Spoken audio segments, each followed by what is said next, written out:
Hi, everyone, and welcome to this masterclass on the Learning Experience platform. So today I want to share a few best practices with you. My name is Kevin Tilier, and I'm the CEO of MySkillCamp. So today I want to talk about, like I said, the LXP and how to engage your workforce, your learners. Just a bit of background about myself. So I'm the CEO of MySkillCamp. MySkillCamp is a learning experience platform, hence why I deliver this masterclass today. And yeah, usually I do this masterclass in front of an audience, so I also like to get to know who you guys are, but I guess today it will be a bit different. So yeah, we started MySkillCamp about 5 years ago. Before that, I used to be a teacher, and that's actually where I found out that we had to be more user-centric, more learner-focused, and less administrative and back-office focused, because this is definitely not the way it's going today, especially with the impact of COVID-19, definitely. So a few topics I want to talk about today. The first one is called learner experience. The second one will be learner engagement. And the third one will be about content oriented. So let's just go to the first one, learner experience. Before that, I want to give a little bit of background, just so that everyone is aligned on the vocabulary I'm going to use in this masterclass. The first one I want to say is that it all started with an Excel sheet, right?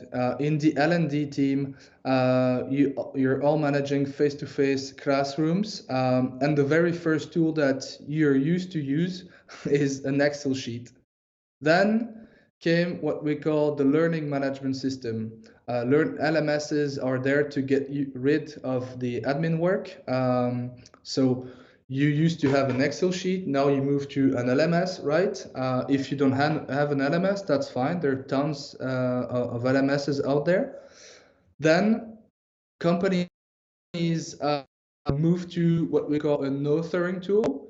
An authoring tool helps you build your online trainings. Why? Because in an LMS is purely focused on the admin work.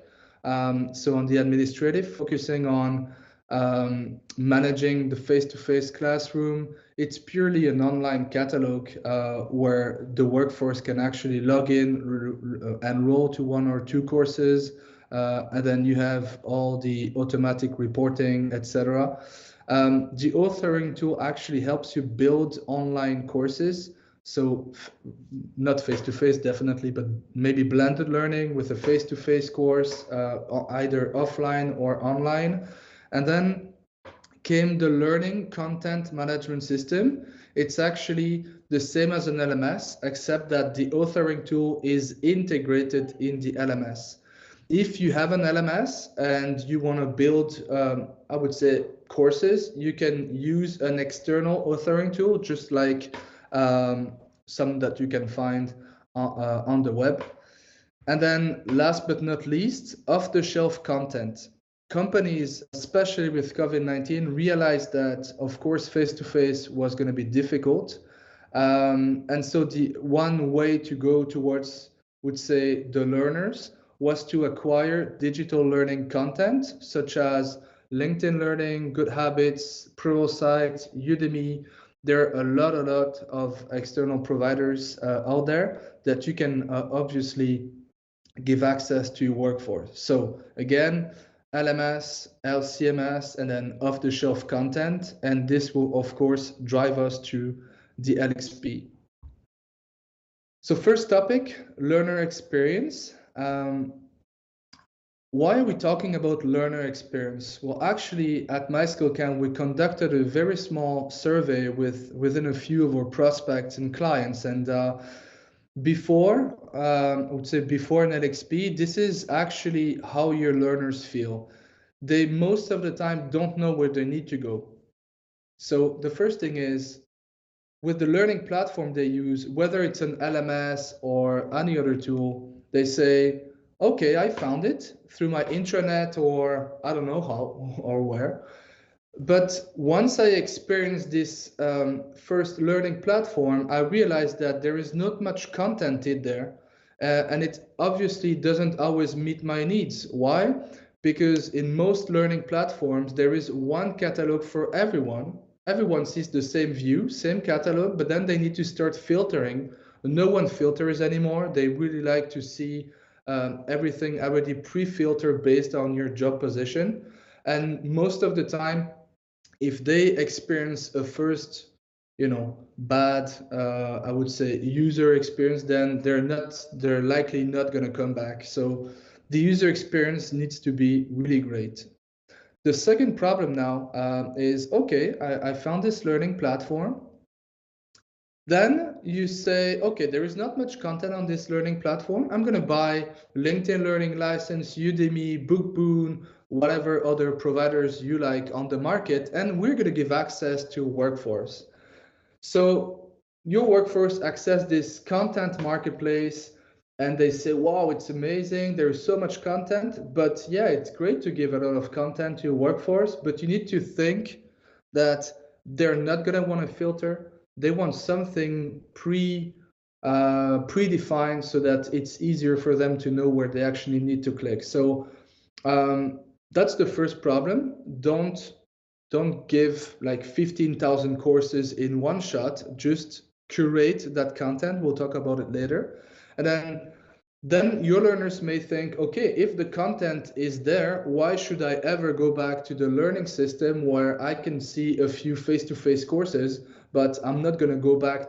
They're going to start selecting where they want to learn. And if it's not in the LMS, they're not likely to see all the different face-to-face classroom actions that you're putting in your LMS. And then sometimes in some companies, if they have a career development tool, yet another tool, they like the skills and the content that you give access to your learners is rarely connected to the roles and to the to the jobs that are actually that they can have access to internally. So yeah, we need to connect everything, and that's where the LXP comes in. We'll talk about it in a few more slides. So another interesting survey conducted by The Grid is how actually the learners learn. How do your learners learn? And if you see here below the L&D led, so learning and development led actions, and then self-directed. So as a learner, and everyone is a learner, that's what we do every day. We go on the web, we do web search, we read blog articles, we have peer interactions, we watch videos monthly. We obviously go within some apps, we go attend some webinars, etc., etc. And what you see here below, the coaching and mentoring actions, that's something I rarely see in learning systems. And yet mentoring is something really powerful within an organization because you can bring forward your experts. You organize and you create e-learning courses quarterly, instructor-led classes, conference and trade shows. So actually what I want to show you here is that learners are autonomous.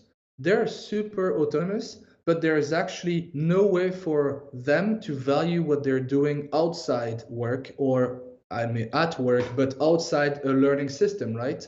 So that's actually where the pain is. It's this red line that needs to make your learners want to actually contribute, but also show and value what they're doing outside of this learning system. So this red line is here is actually the learning experience system. Another great thing about learning experience platform is that it's obviously connected to your existing LMS. So you actually don't need to replace your LMS. You can simply keep it. There is no problem. I just took a few LMS here, but there are a lot of them out there. And through what we call the API. So the API is all the informations, all the data we can push and pull from a system. Through this, we can actually have the LMS talk to the LXP and bring data back. So you should not be worried about, acquiring a new learning system to enhance the learning experience, because it will obviously be connected seamlessly to your LMS, so that learners actually see one learning ecosystem and not two different systems. Second topic I want to cover is the learner engagements, how to engage your learners with an LXP. That's something that we value a lot at MySkillCamp, because actually it's part of what we call the learning organization, building a learning culture, having everyone in the same in the same environment and everyone moving towards the same direction. So this helps you actually build a knowledge sharing culture. So why would you build this knowledge sharing culture? Well, the first reason is that you can capture the attention. And let me tell you one thing. Your learners will actually want to learn from their peers rather than from experts that they don't know about. Why? Because your experts within your organization are talking the same vocabulary, speaking the same business language, and know actually more than some external experts that don't know anything about your industry. So identify your experts within your company and then bring them in the front, help them create actually content, but also create content. Like I said, don't buying external content and giving access to all your workforce is not helping them. You need to create that content. Create means like you could say this topic I don't need it, this one I don't need it, but also actually for this function, as an expert in this function, I tell you that those are the identified topics that a learner actually needs to learn in this job position. So that's really important, to bring your experts and help them create content within your new learning environment. Second one is, when you start identifying experts, you can actually also use them as mentors inside a learning platform. And so as a learner, if I'm looking for expertise, I can at any time find a mentor or a coach, external coach within a learning system that will definitely help your learners learn faster, and also help your workforce internally I would say build interactions, new connections. So that's also something important in a knowledge sharing culture. Create your own learning journey. When you buy external content, that's also something great, is that when you buy external content, you just tell yourself that 75% of the content you will need to build your journey, it already exists, and you just saved 75% of the time it would take to build a learning journey. So the 25% that's left will actually be created by an expert. So you could have a learning journey that starts with a video from an expert. Then you could have, for example, a course from Udemy talking about leadership. Then you could have an ebook talking about manager coach, for example. And so you actually use the external content to build your learning journey, and then what needs to be built internally needs to be built, of course, but that's also something your experts can help you. And then the last point is obviously not everyone does it, and it's also part of a learning organization. But the idea that we fail, learn, and share even faster is called project-based learning. So this project-based learning helps you actually value a project that has failed. Why? Because a project that has failed may come up 2 years later with new technologies, and I bet that your new team in 2 years will be very rewarding, and thankful, saying, oh, we actually know what failed in the first project, and now with the new technologies we can bypass that, and actually we can bring this project to life. So having this culture of failing is definitely something that's not common to every organization, but it's really powerful because it will help you in the future make faster moves. Yeah, and I'm a strong believer of that. The last point about building a knowledge sharing culture, and it brings us back to the first view I showed you, where your learners actually learn, so self-directed learning. And if you remember, well, everyone goes every day on the web, finds and reads maybe like a 5-minute articles, watches a video, etc.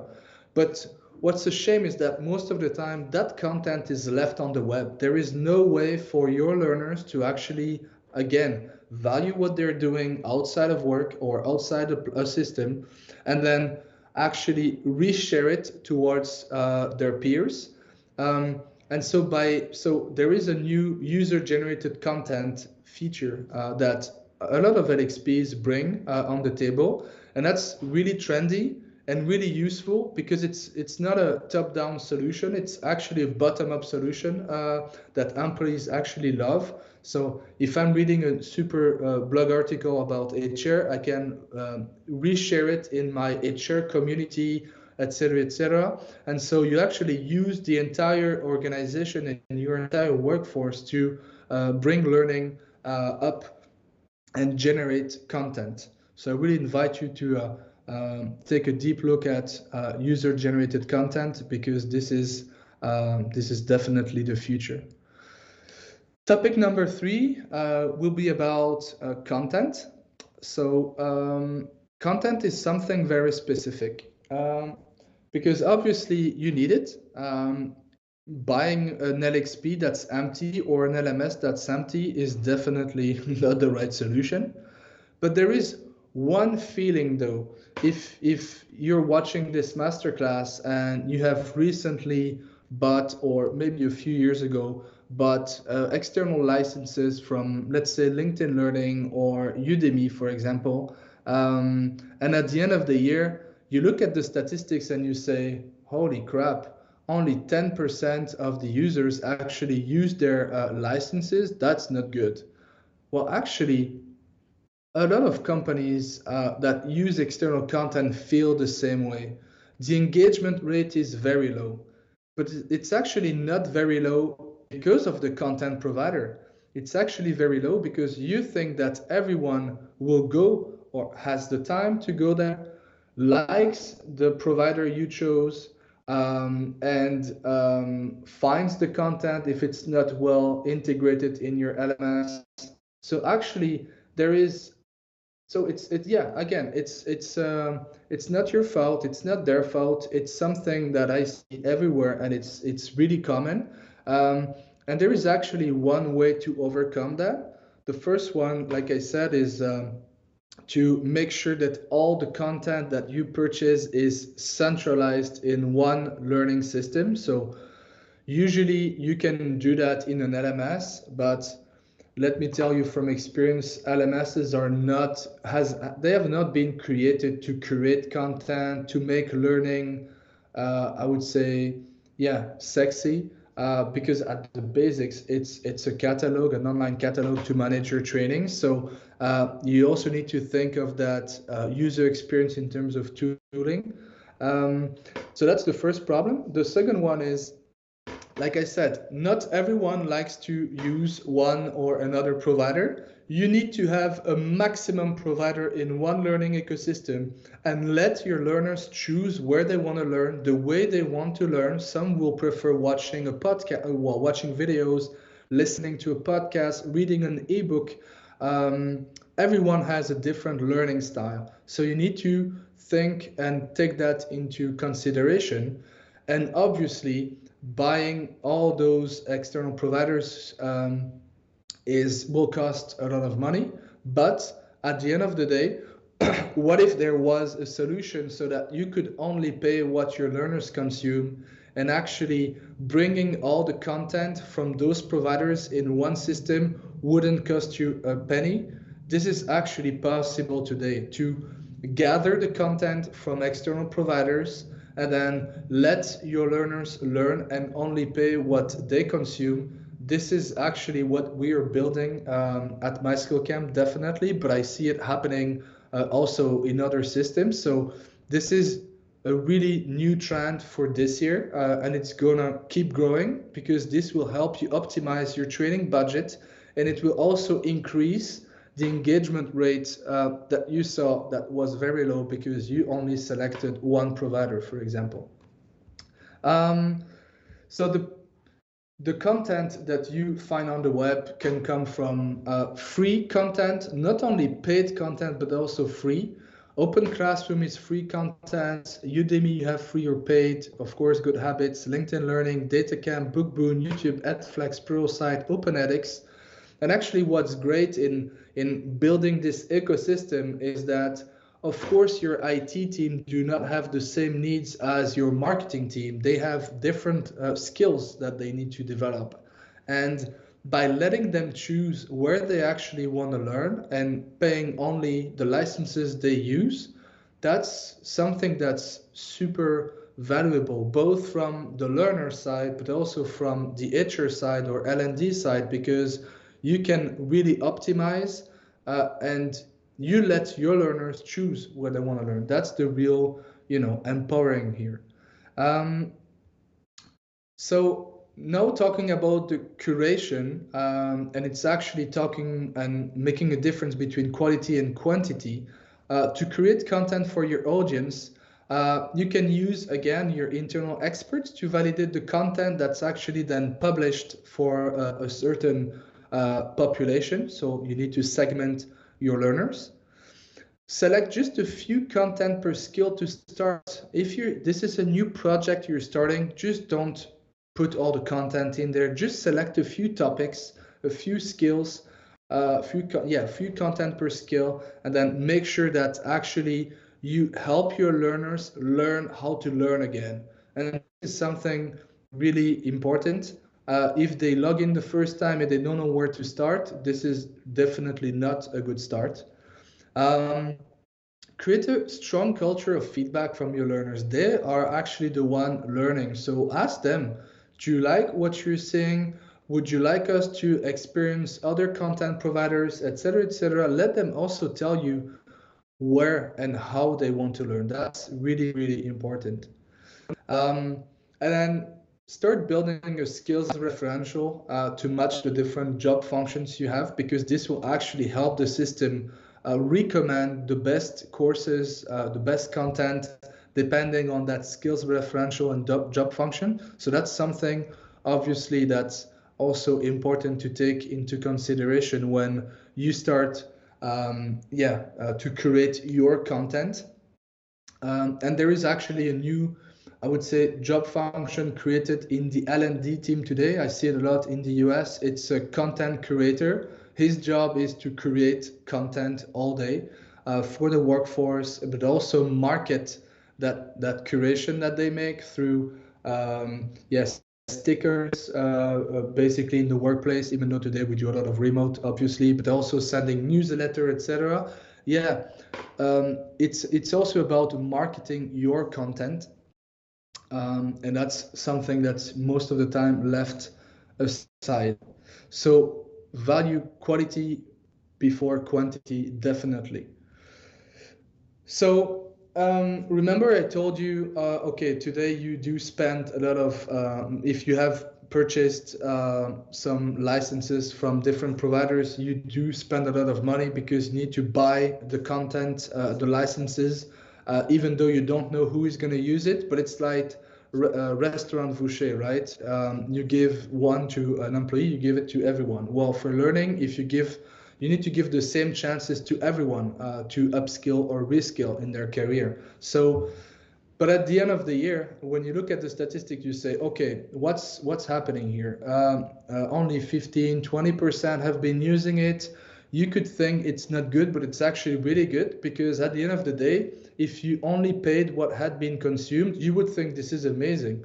20% of my workforce actually uses external licenses, which is good. But compared to the return on investment, that's where it's not good.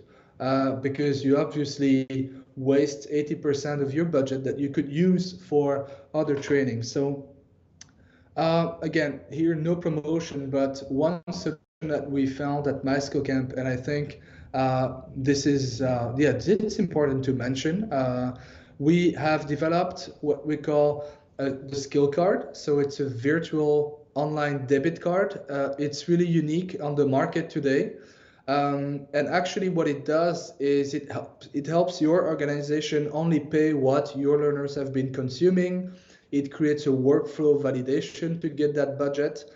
So if a learner wants to take a course on Udemy and it costs 99 euros, I could ask for the 99 euros budget to my manager or to my L&D manager. And once it's validated, I have the 99 euros credited on my virtual debit card. I can purchase the course, upload my receipt, and then start learning. And we do all the tracking. So all the learning historic is also obviously centralized. But during COVID-19, we had lots of clients using Udemy, but also other providers. And one of the problem was that who pays for the course?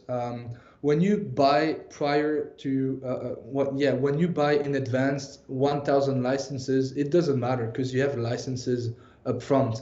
But if you start doing a really pay what you consume model, then you need a payment system that helps you again optimize your budget and save time, definitely. So that's a solution we have set up recently. So coming up to the end of this masterclass, I would just give you an advice. I would, if you need to start implementing a learning experience platform, I would go for a progressive approach because it will give you a lot of insights. First of all, flexibility and feasibility. Flexibility because during a proof of concept period of 3 to 6 months, you can actually embark your experts, start curating the content, learning how to create the content, asking feedback from the learners, and actually see where your learners likes to learn, which provider they prefer, etc. And so at the end of the proof of concept, it really helps you then know what kind of budget you need to for this project, etc.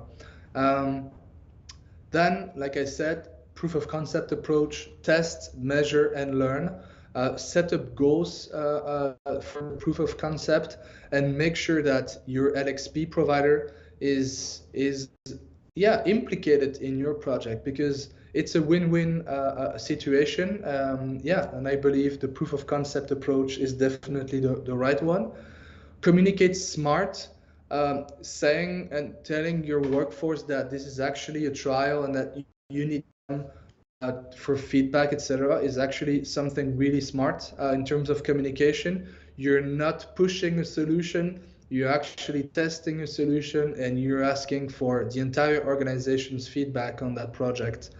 And then last but not least, of course, with this progressive approach, if you make, if you go up step by step, it's easier to go backward than just jumping from the cliff into the ocean because it's harder to climb back. Here, going backward is much easier if this project actually doesn't work for some reasons, but actually it's the journey, learning why it failed. Maybe your organization is not made for acquiring learning, depending on the learning population and the workforce. So yeah, go for a progressive approach. So to recap a little bit, an LXP will centralize all your learning sources in one unique environment. I sources because it can be free, paid. It can be sources from the web, an article, a podcast, a video. Yeah, so any types of sources that you can obviously centralize and add in your system. And LXP will help you create this continuous learning culture. So again, learning outside of the system, valuing it inside the system, going towards learning, I don't know, a LinkedIn course, an internal course created by an expert, This LXP will be the heart of your new learning ecosystem, and learners need to learn that they need to go there for any of learning. You can obviously connect your LXP to your LMS, so you don't need to replace your LMS. You can keep it. There is no problem. Trying to buy a system that does everything is hard today. So going for an ecosystem approach is the smart way to go. And obviously, the LXP will also help you create content. So content curation, again, it's a specific feature. You map the skills, etc. So find an LXP that will, give you work.